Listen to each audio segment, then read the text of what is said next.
Hello, I'm Greg Carpenter. I'm the El Segundo City Manager, and you'll be seeing a video next that provides information on the city's financial situation. Hopefully the video will answer some of your questions about the city's financial past and its financial future.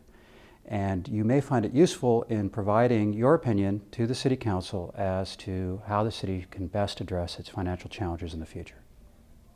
This presentation is focused on answering these 5 questions. How are city funds spent? How are city services funded? Why do we have a future deficit? What steps have been taken to reduce expenditures in recent years? And what are our options for dealing with the deficit? El Segundo is geographically small, but we are a full-service city in many ways, meaning that we provide a wide range of services rather than relying on the county or other agencies to provide these services for us. We provide police and fire services. We have our own library. We provide a broad range of recreation services, including aquatics, a golf course, and a senior housing facility. Our Public Works Department maintains our streets, buildings, vehicles, and we operate our own water and sewer systems. We provide our own Planning and Building Safety Department and a broad range of city administrative services. The first important questions are, how much money does the city receive and how is it spent? The city's budget for this year calls for nearly $60 million in general fund expenditures. Of each dollar we receive, 60 cents goes towards public safety, police and fire services. 11 cents goes to our public works departments, essentially our streets and our buildings. 14 cents goes to recreation and parks and library services, and the remaining 15 cents is spent on the city's administrative services, including human resources, finance, and the planning and building safety departments. Another way to look at spending is to look at what the money is spent on. In the city's case, as a service-based organization, the majority of our expenditures go towards people who provide those services, with 47% of our expenditures going to employee salaries, 31% going to employee benefits like pensions and health care, and the remaining 22% going towards supplies, equipment, consultants, and other expenses. The next question is, where does the city's money come from? This pie chart shows the source of the funds the city will be receiving next year, and you'll notice that at $56.7 million, we expect to receive less next year than we spend, and I'll talk more about that in a moment. As for the source of funds, the majority, or 74% of the city's revenues come from taxes. An additional 10% come as a result of the recent agreement with Chevron to make a payment that is in addition to their taxes. The city receives an additional 7% of our revenue from fees like those charged for checking construction plans or for recreation programs. 5% come from miscellaneous sources, and 3% come from building permits, and there's a small return on our investments.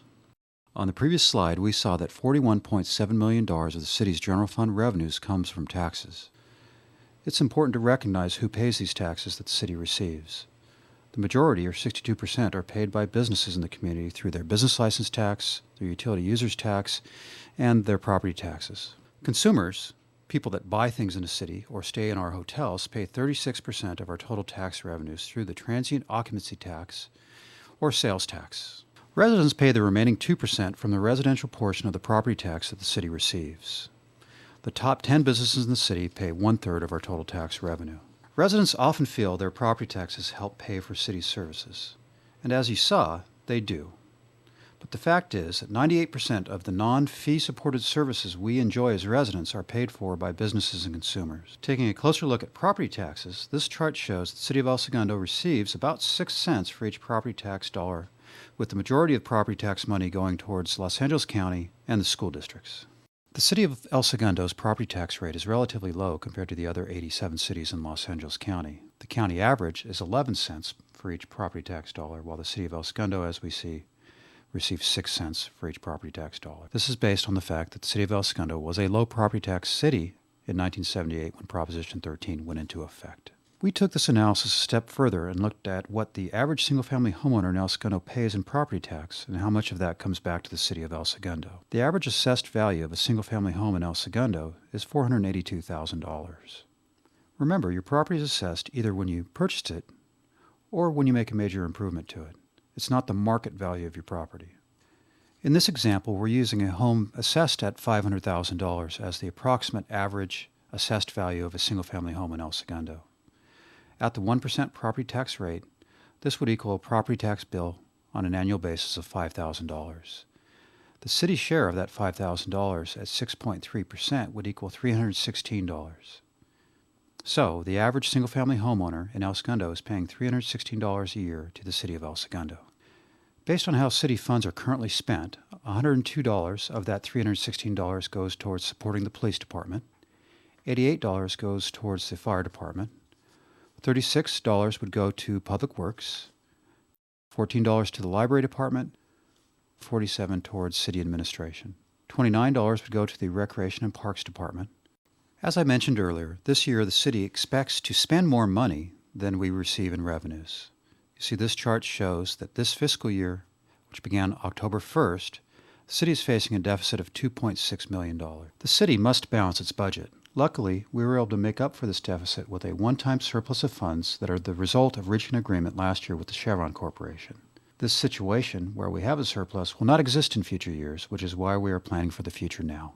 This is what our financial future looks like, with our planned expenditures exceeding our planned revenues. The level of shortfall depends on how much the city decides to reinvest in its infrastructure, its buildings, streets, and equipment. The shortfall indicated in the middle of the page shows the minimum necessary in order to continue to provide services to the community. In order to provide for reinvestment in our capital infrastructure, staff believes an additional $2 million a year is necessary, and this results in a larger shortfall as shown at the bottom of the page, ranging from $5.6 million in 2015 to approximately $5 million in 2017.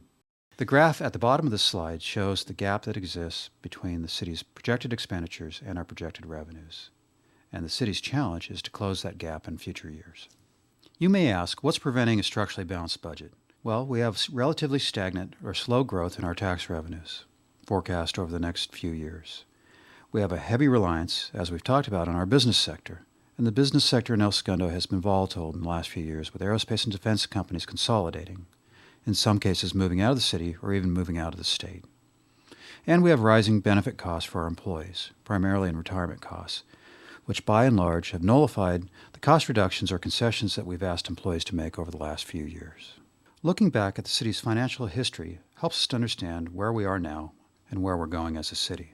This graph shows an 18-year history of the city's financial situation and a 3-year future forecast. The green line tracks revenues and the red line tracks total expenditures. You can see that there were years in the 90s where the city was operating with a surplus, meaning that the city was able to bank and invest money for future years and for future projects. Conversely, there were and are projected to be years where we have been experienced deficits. It's important to remember that the city must balance its budget each year. So in those years where there is a deficit, where expenditures exceed revenues, the city has to reach back into its surplus to balance the budget. You could see on the left side of the graph that the 1990s were positive years for the City of El Segundo.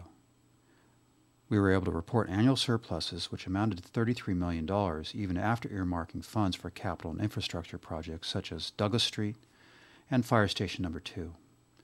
The city actually lowered its business license taxes to lower the burden on businesses during this period. As we move to the right of the graph, it highlights the years of ongoing deficits. This slide focuses on that deficit period. It explains the difficulties the city faced and some of the steps the city has taken in past years to address our financial situation. 2008 is significant in that the city decided to reduce unfunded liability and start putting money away for our retiree medical benefits, thereby increasing our expenditures by $2.4 million.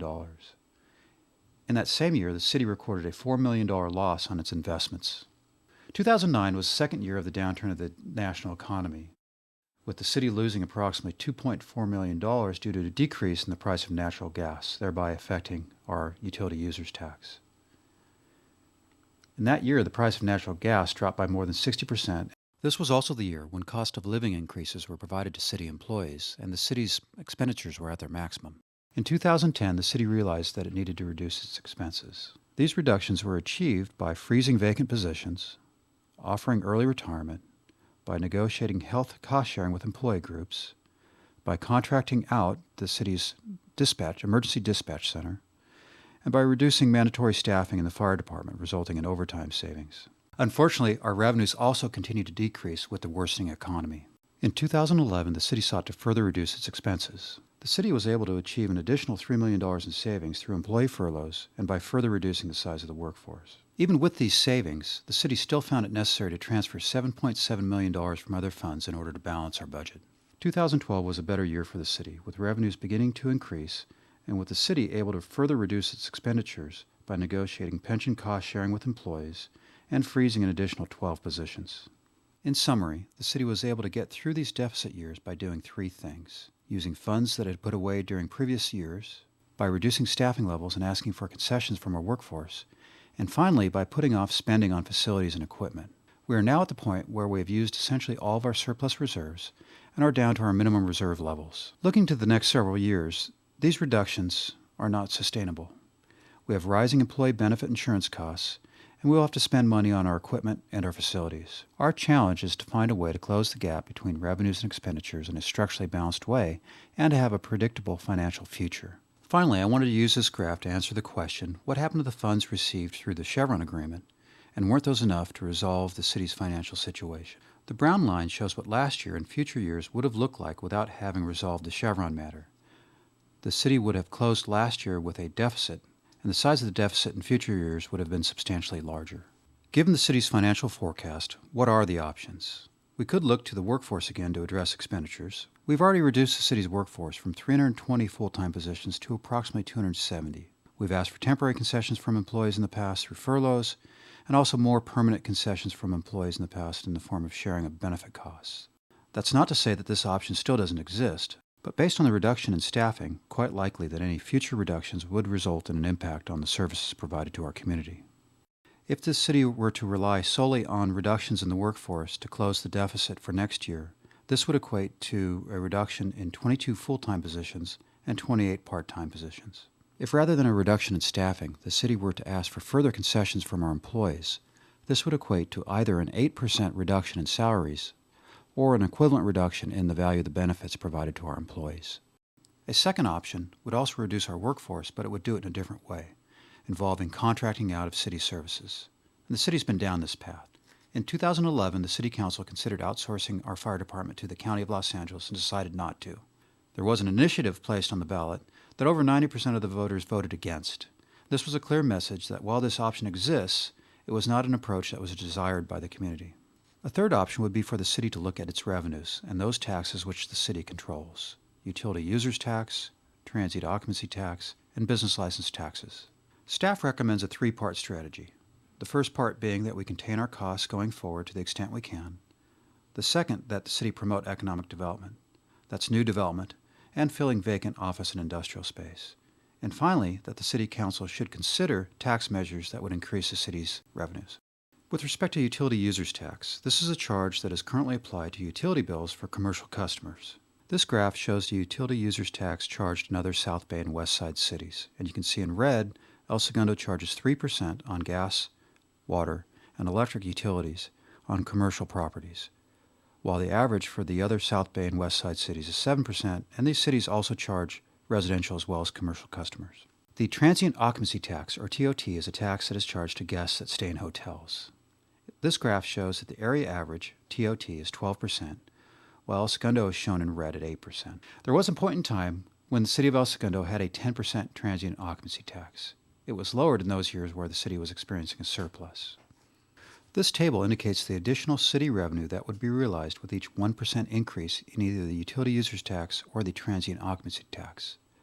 The table also shows what a 1% utility users tax on residential customers would equate to. In the case of the commercial utility users tax, a 1% increase would provide an additional $1.4 million annually. A 1% increase in the transient occupancy tax provides an additional $637,000 per year, and a residential utility users tax would provide an additional $342,000 per year for each 1% of that tax. A 1% utility users tax on residential customers would equate to approximately $50 per year per household. Another option that exists is the elimination of a program wherein a business can reduce its business license tax based on the retail sales tax they generate. This is a tool that the city initiated in order to compete with other cities that were able to provide financial benefits to businesses to locate there through redevelopment. Redevelopment is no longer available to our surrounding cities due to a change in state law. It's worth considering whether this program is still necessary in order for the city of El Segundo to compete against surrounding cities. If the sales tax credit program were to be eliminated, the city would recognize an additional $1.1 million a year in business license tax. Another option, which the City Council asked staff to look into, was a potential tax on parking lots in the city of El Segundo. Some cities tax the revenue generated by parking lots in their city. either those that are associated with airport parking, or in some cases, all pay for parking lots. In this example, if there were to be a 10% tax placed on parking lots in the city of El Segundo, you can see that airport-related parking would result in nearly $300,000 a year in revenues to the city. Transient, those are visitor and valet parking, would result in nearly $350,000 per year to the city, and a tax on monthly tenant parking would result in $516,000 annually to the city of El Segundo. A few facts about tax initiatives. If any of the previously discussed measures were to be placed on the ballot as a general tax, meaning the funds could be used for general government purposes, they would require a majority of the voters to pass, 50% of the votes plus one. As a general tax, the measure would have to be placed on a general election. The city's next general election is in April of 2014. If the City Council were to place a tax measure on the ballot, it should do so by the fall of 2013. Assuming tax measures are placed on the ballot and they pass, the city would begin seeing revenues in July of 2014. Thank you for taking the time to watch this video. I hope you found it helpful. For a copy of this presentation, or for additional information, including a schedule of upcoming public presentations, please visit the city's website.